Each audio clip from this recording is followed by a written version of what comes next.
Saya Ahmad Kausin dari SMK Negeri 1 Cikarang Pusat. Saya Carani Siombing dari SMP Tunas Bangsa Cikarang Selatan. Kami di sini akan melakukan demonstrasi kontekstual modul 2.3 coaching untuk supervisi akademik. Selamat menyaksikan.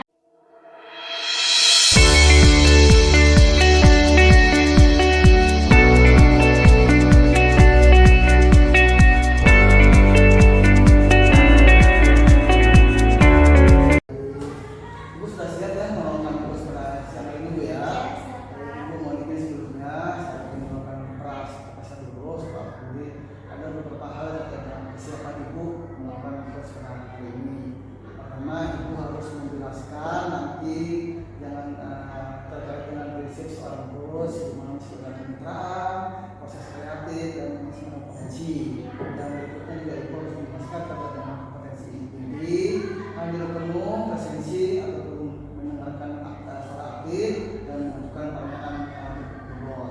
Kemudian terakhir adanya filter itu yang kami nilai di mana ada tujuan, identifikasi, rencana solusi dan cara tanggung jawab. Itu poin-poin yang akan kami nantinya ya. Oke. Siap ibu? Siap Pak. Pertama mungkin saya ingin tanya lagi bu.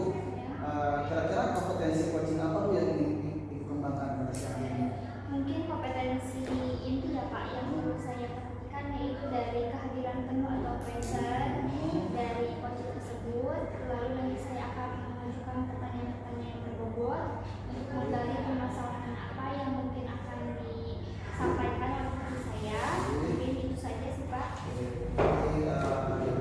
Kemudian kalau kompetensi spesifiknya bu kalau satu ya kita dua tadi bu.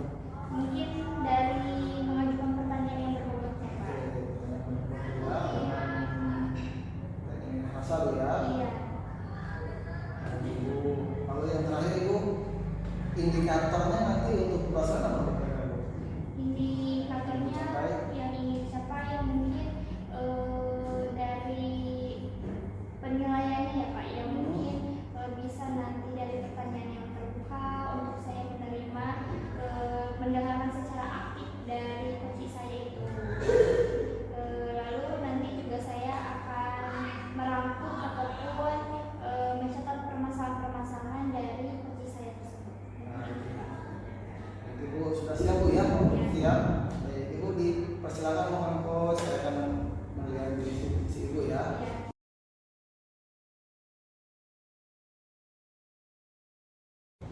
Selamat siang Bu Ica, apa ada yang bisa saya bantu? Selamat siang Ibu Eva. Saya perlu waktu Bu Eva supaya bisa mendengarkan atau membantu saya Bu dalam memecahkan masalah yang saya hadapi. Oke, baik.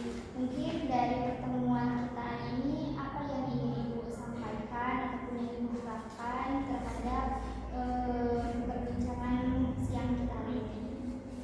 Jadi begini Bu Eva, saya kan hari ini dipercayakan jadi wali kelas 7 ya, untuk pengalaman sebelumnya saya baru ini sih dipercayakan untuk kelas 7 karena biasanya saya dari wali kelas 8 atau kelas 9, jadi ini pertama buat saya.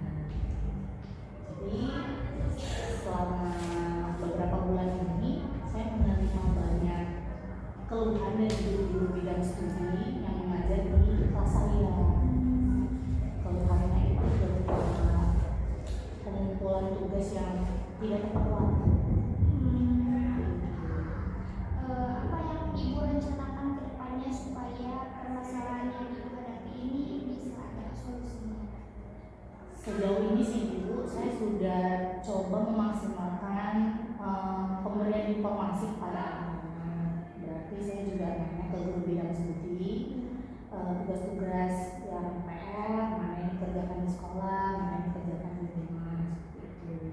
Lalu untuk PR saya coba informasikan di grup, kebetulan kami ada grup WA.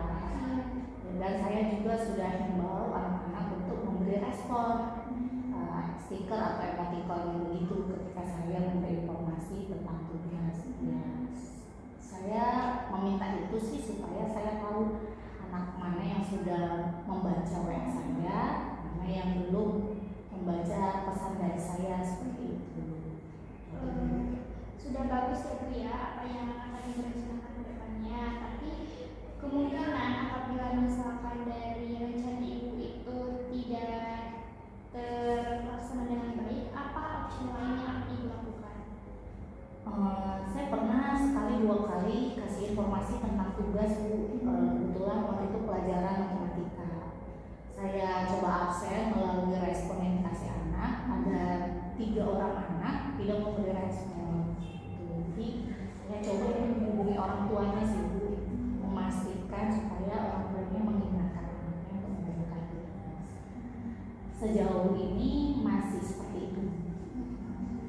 Nah, kalau untuk komitmen ataupun tanggung jawab yang akan Ibu lakukan ke depannya seperti apa? Saya akan terus Bu mengingatkan anak-anak tentang pengerjaan tugas dikerjakan berkumpul dengan tepat waktu. Lalu saya masih berencana sih Bu ya, saya mau buat menambah sekretaris di kelas. Itu nanti coba memfollow up juga tentang tugas-tugas mereka seperti itu. Lalu mungkin untuk anak-anak yang menurut saya sedikit susah untuk mengerjakan tugas, atau saya mau panggil orang tuanya untuk bertemu supaya saya mau tahu kegiatan anak di rumah itu apa, atau ada kendala yang kita cari solusi. Oke, baik.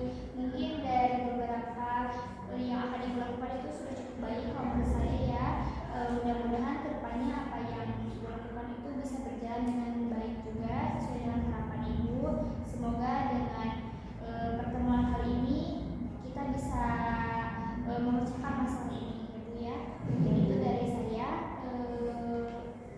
Terima kasih atas permasalahan yang sudah Ibu share kepada saya. Nanti jika ada misalkan kendala-kendala lain, boleh Ibu menemui saya lagi. Oke, terima kasih banyak Ibu Eva. Ya. Selamat siang, Ica. Selamat siang Ibu Eva.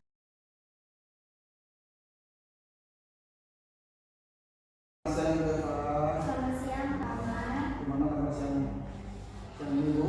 Alhamdulillah sehat. Bagaimana kabar Bapak sendiri? Sudah siap ya melakukan kursi ya?